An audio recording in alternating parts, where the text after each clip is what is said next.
Remember, at the end of the day, it's in the hands of Allah subhanahu wa ta'ala. He's way more merciful than you and I, and if He knows that someone deserves to be guided, He will guide him.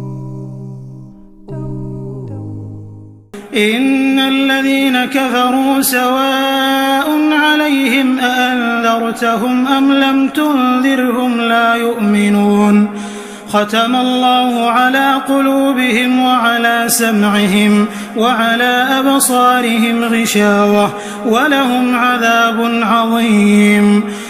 So today we'll be taking empowerment from verse number 6 and 7 of Surah AlBaqarah. And I have 3 things for us to share today, inshallah. So first and foremost is that many times people think that, you know what, let me just try this once. So you know it's a sin.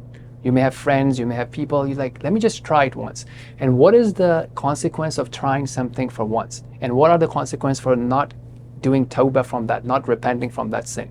So Allah subhanahu wa ta'ala tells us that there are some people who can reach a state in which there is no point of return for them. And we're not here to judge who can return and who cannot return. The point is that it's a very dangerous slope. So sometimes when we are consistent with our sin, we are consistently rejecting the reminder, we are consistently rejecting faith, we are increasing risk for ourselves that we might reach a point where our heart is totally upside down. May Allah protect us from it, and then we will never return. And this is something really important when we are persisting on a sin, or when we are trying something new, because you might try something new and then you can get addicted, so it's really hard to come out of it. So it's much important, it's much more preferable to not try a sin and not to try it and not to initiate it in the first place than to start something and then quitting.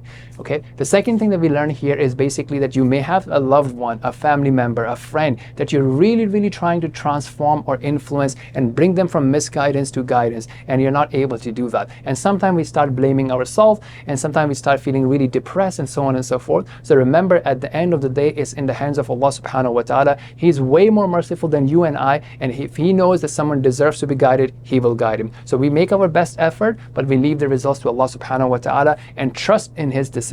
The third thing that this verses remind us of is the painful and great torment. So that is a consequence. So we have choices in this life. The life is all a set of small choices that we make, and then it becomes into a greater and a bigger choice. So we have these choices in life. Now, if we keep making wrong choices, we don't repent from disobedience, we don't repent from not believing in Allah subhanahu wa ta'ala and His commandments, there are consequences of it. And as Allah subhanahu wa ta'ala warns us, and that will be a painful and a great punishment.